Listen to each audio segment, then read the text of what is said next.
승우 왔구나. 형은 어디 나갔니? 재열이 형은 여친 만나러 갔어요. 할아버지, 오늘 뉴스 봤어요? 요즘 어른들이 많이 놀란 일이 있었다면서요? 맞아. 승우야. 그런데 계엄이 뭔지 알고 있니? 친구들이 계속 얘기하지 않니? 할아버지, 계엄이 뭐예요? 저는 잘 모르겠어요. 뭔가 어려운 말 같아요. 아, 우리 똑똑한 승우가 궁금하구나. 할아버지가 30년 동안 형사 일을 하면서도 이런 일은 처음 봤단다. 재열이가 있었다면 더 깊이 있는 질문을 했을 텐데 말이야. 우와, 할아버지도 처음이에요? 그럼 정말 대단한 일이었나 봐요. 맞아. 승우야. 그래. 아주 특별한 일이었어. 그런데 승우야. 할아버지가 요즘 꾸지뽕을 키우고 있는 거 알고 있지? 암 수술 받고 나서 건강해지려고 말이야. 네, 할아버지, 꾸지뽕 정말 맛있어요. 그런데 계엄이랑 무슨 상관이에요? 꾸지뽕도 법을 지켜가며 정성스럽게 키워야 하거든. 나라도 마찬가지야. 법과 질서를 지켜야 하는데 2024년 12월 3일에 아주 큰 일이 벌어진 거야. 12월 3일이요? 정확히 무슨 일이 있었는지 궁금해요. 승우야, 먼저 비상계엄이 뭔지 알려줄게. 나라에 아주 큰 위험이 닥쳤을 때 대통령이 군대에게 나라를 지켜라 라고 명령하는 거야. 아, 그럼 좋은 거 아니에요? 나라를 지키는 거잖아요. 맞아. 정말 위험할 때는 필요할 수도 있어. 하지만 승우야, 이건 아주 조심스럽게 써야 하는 거야.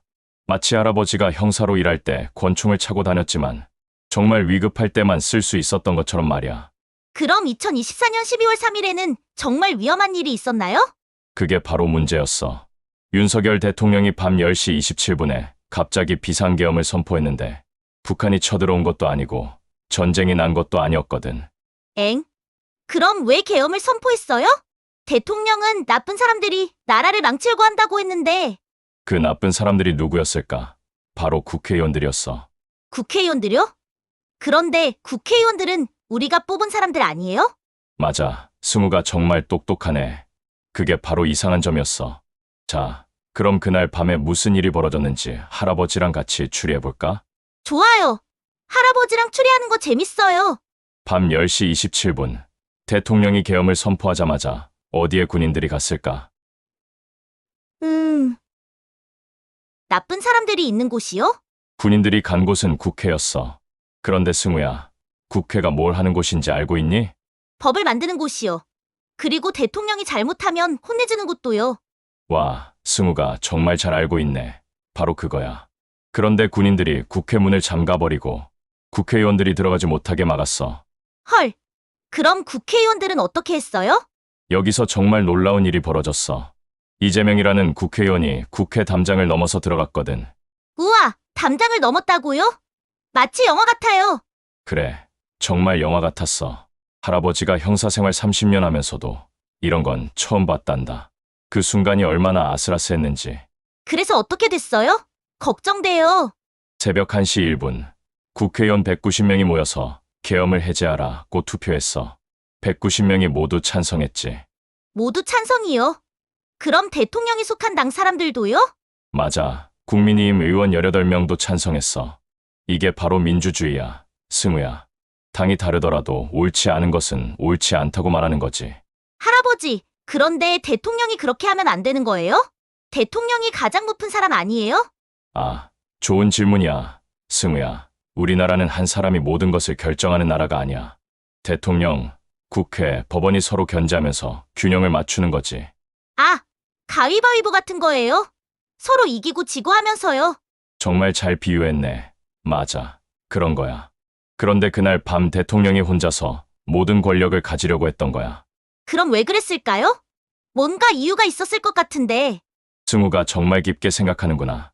할아버지 생각에는 대통령이 국회에서 자꾸 자신을 조사하고 예산을 깎는 게 싫었던 것 같아. 아, 그럼 화가 나서 그런 거예요? 그런데 화난다고 그렇게 해도 되나요? 절대 안 돼. 설령 화가 나더라도 법과 절차를 지켜야 해. 할아버지도 형사로 일할 때 아무리 나쁜 범죄자라도 법을 지켜가며 자랐거든. 할아버지는 정말 멋있어요. 그런데 그 계엄은 언제 끝났어요? 새벽 4시 30분에 끝났어. 딱 6시간 만에. 6시간이요? 생각보다 짧네요. 그래, 만약에 국민들과 국회의원들이 빨리 대응하지 않았다면 정말 무서운 일이 벌어질 뻔했어. 승우야, 할아버지가 가장 안타까웠던 것은 뭔지 알아? 뭐예요? 우리나라가 민주주의를 이루기까지 얼마나 많은 사람들이 힘들어했는지. 그 소중한 민주주의가 하루 밤 사이에 무너질 뻔했다는 거야. 민주주의가 그렇게 소중한 거예요? 그래, 승우야. 민주주의는 우리가 자유롭게 말하고, 뽑고 싶은 사람을 뽑고, 잘못된 것에 잘못됐다고 말할 수 있는 거야. 그럼 만약에 그날 밤에 계엄이 계속됐다면 어떻게 됐을까요? 아마도 우리가 자유롭게 말하기 어려워졌을 거야. 뉴스도 검열을 받고, 집회도 할 수 없고, 그럼 저도 할아버지한테 자유롭게 질문 못했을 수도 있겠네요? 그럴 수도 있었지. 그래서 그날 밤 많은 사람들이 촛불을 들고 거리로 나왔어. 민주주의를 지키기 위해서 말이야. 우와, 정말 대단한 분들이네요. 저도 커서 그런 분들이 되고 싶어요. 승우는 이미 훌륭한 사람이야. 이렇게 관심을 갖고 질문하는 것부터가 민주시민의 시작이거든. 할아버지, 그럼 그 대통령은 어떻게 됐어요? 12월 14일에 국회에서 탄핵되었어. 그리고 2025년 4월 4일에 헌법재판소에서 대통령을 그만두어라라고 판결했지. 그럼 이제 안전한 거예요? 그래, 우리나라의 민주주의가 얼마나 튼튼한지 보여준 사건이었어. 하지만 승우야, 민주주의는 우리가 계속 지켜나가야 하는 거야. 제가 할 수 있는 일도 있을까요? 물론이지. 승우처럼 궁금한 것을 질문하고, 옳고 그름을 생각하고, 다른 사람의 의견도 들어보는 거야. 네, 할아버지 말씀 잘 들었어요. 그런데 우리 영상 보시는 분들도 이런 걸 더 알아보면 좋을 것 같아요. 좋은 생각이야. 승우야. 여러분도 우리나라의 역사와 민주주의에 대해 더 관심을 가져보세요. 그리고 가족들과도 이런 이야기를 나눠보시고요. 다음에는 또 어떤 이야기를 해주실 거예요? 승우가 궁금해하는 사건이 있으면 언제든지 할아버지에게 말해줘. 우리 함께 추리해보자. 네, 그럼 영상 보시는 분들 좋아요와 구독 부탁드려요. 할아버지와 제가 더 재밌는 이야기로 찾아올게요. 그래, 우리 모두 건강하고 행복하게, 그리고 자유롭게 살아요. 안녕.